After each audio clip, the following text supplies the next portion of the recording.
எனக்கு அருமையான சகோதர சகோதரிகளே, இந்த கிருபையின் நேரம் நிகழ்ச்சி வழியாக இந்த நாளில் உங்களை சந்திப்பதில் நான் பெரும் மகிழ்ச்சி அடைகிறேன். கிறிஸ்துவில் மறுரூபம் என்ற ஜெப குழுவின் சார்பில் உங்கள் ஒவ்வொருவருக்கும் இறை ஆசீர் நிறைந்த வாழ்த்துக்களை தெரிவித்துக் கொள்கிறேன். இந்த நாளில் தியானத்திற்காக நாம் எடுத்துக்கொள்ளுகிற இறை வார்த்தை சாமுவேலின் முதல் புத்தகம் 15ஆம் அதிகாரம் 10 மற்றும் 11 இறை வார்த்தை. அப்போது ஆண்டவரின் வார்த்தை சாமுவேலுக்கு அருளப்பட்டது.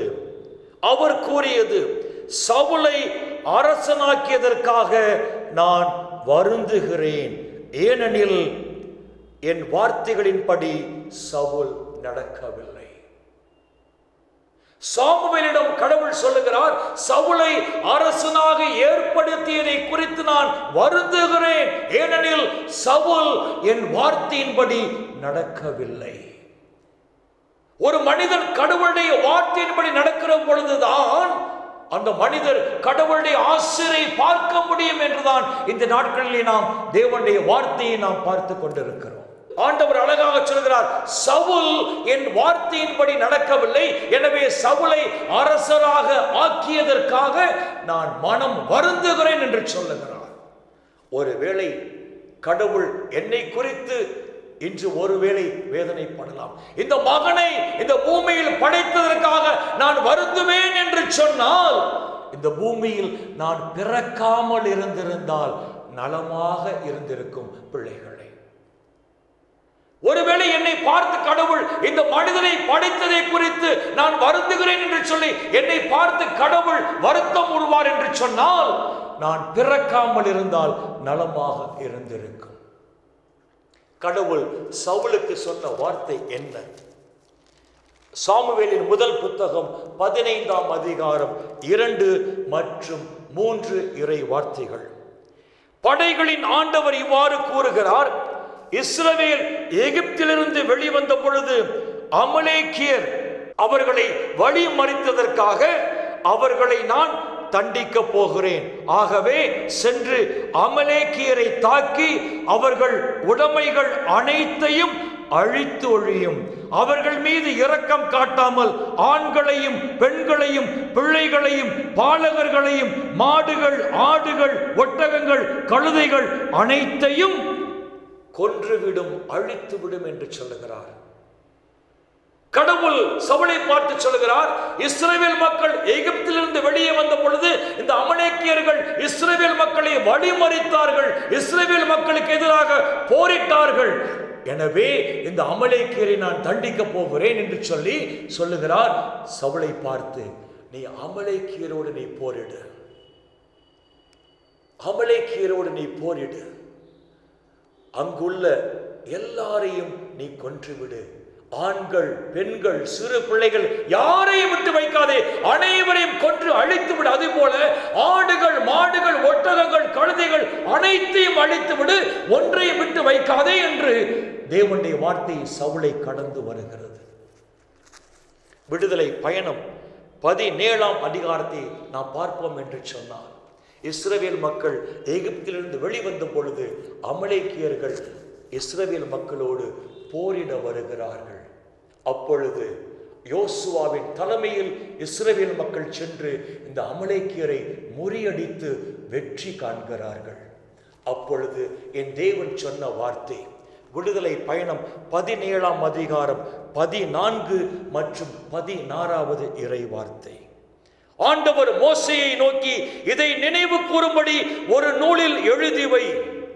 நான் அமலேக்கியரின் நினைவை வானத்தின் கீழிருந்து ஒழித்து விடுவேன் என்பதை யோசுவாவின் காதுகளிலும் போட்டு வை.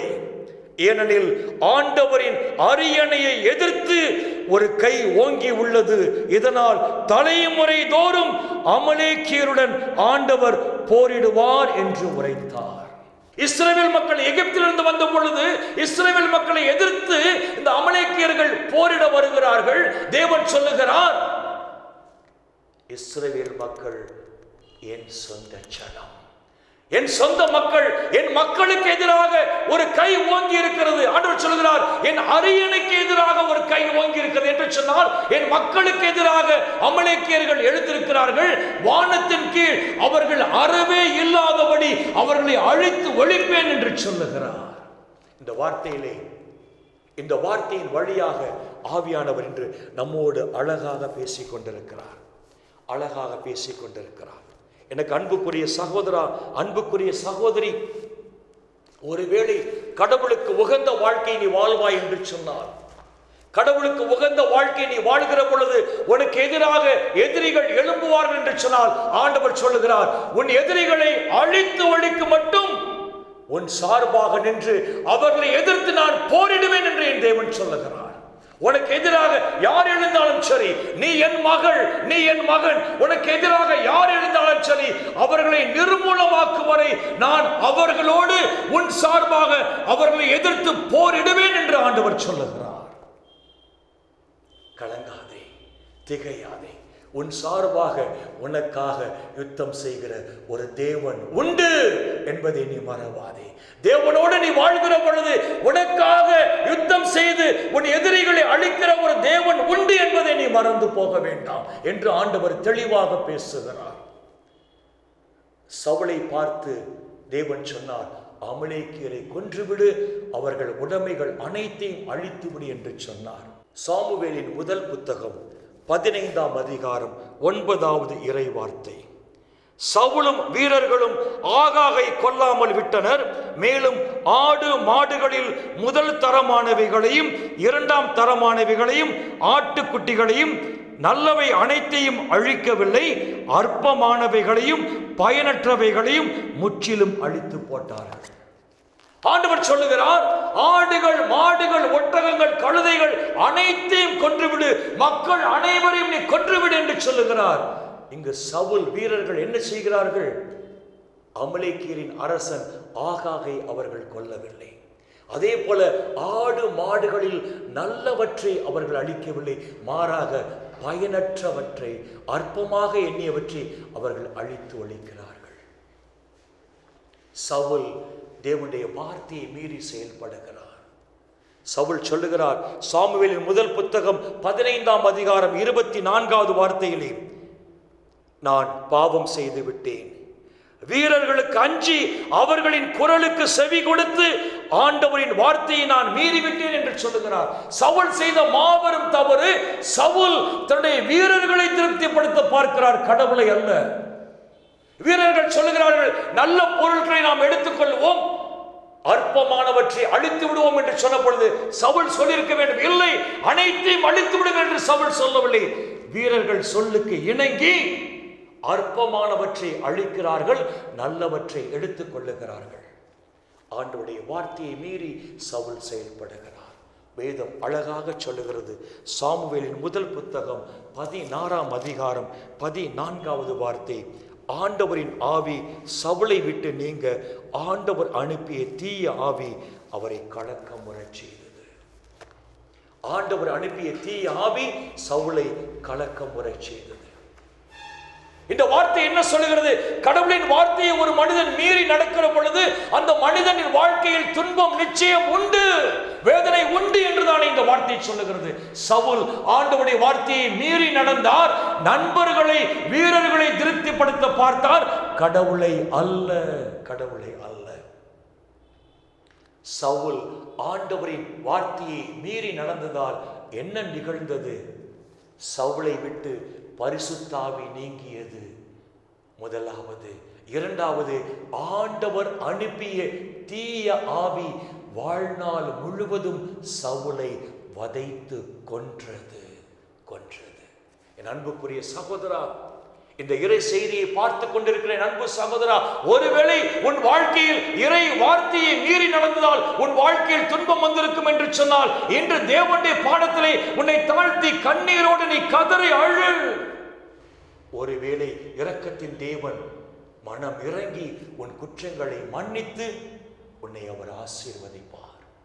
இந்த இறை செய்தியை பார்த்து கொண்டிருக்கிற என் அன்பு சகோதரா, என் அன்பு சகோதரி, உங்களுக்காக நாங்கள் ஜெபிக்கும் முன் ஒரு விசை உங்கள் உள்ளத்தை ஆய்ந்து பார்த்து உங்களை கடவுள் பாதத்தில் தாழ்த்துங்கள். ஆண்டவரே, உம்முடைய வார்த்தையை மீறி நடந்து என் வாழ்க்கையில் சமாதானத்தை இழந்திருக்கிறேன். உம்முடைய வார்த்தையை மீறி என் வாழ்க்கையில் நான் இன்பத்தை இழந்து வேதனையில் வியாதியில் நான் வாடி தவிக்கிற ஒரு நிலையில் இருக்கிறேன். ஆண்டவரே, ஒரு விசை என்னை மன்னியும். இரக்கத்தின் தெய்வமே, ஒரு விசை என்னை மன்னியும். ஒரு விசை என்னை மன்னியும். என்னுடைய பாவங்களை எல்லாம் மன்னித்து என்னை உம்முடைய இரத்தத்தினாலே கழுவி தூய்மையாக்கி மீண்டும் என்னை உம்முடைய பிள்ளையாக அரவணைத்துக் கொள்ளும் என்று சொல். மீண்டும் என்னை உம்முடைய பிள்ளையாக ஏற்றுக்கொள்ளும் என்று சொல். உங்களுக்காக நாங்கள் ஜெபிக்க போகிறோம்.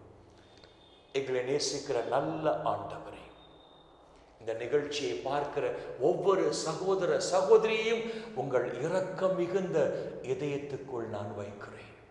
இந்த நிகழ்ச்சியை பார்க்கிற ஒவ்வொரு சகோதர சகோதரியையும் இயேசுவே விலையேற பெற்ற இரத்தத்துக்குள் நான் வைக்கிறேன். இந்த நிகழ்ச்சியை பார்க்கிற ஒவ்வொரு சகோதர சகோதரியையும் ஆண்டவரே, விண்ணக பீடத்திலிருந்து நீர் ஆசீர்வதித்து மக்கள் இந்த வாழ்நாள் எல்லாம் மகிழ்ந்திருக்க செய்வீராக. இயேசுவின் நாமத்தில் ஜெபிக்கிறேன் நல்ல ஆண்டவர்.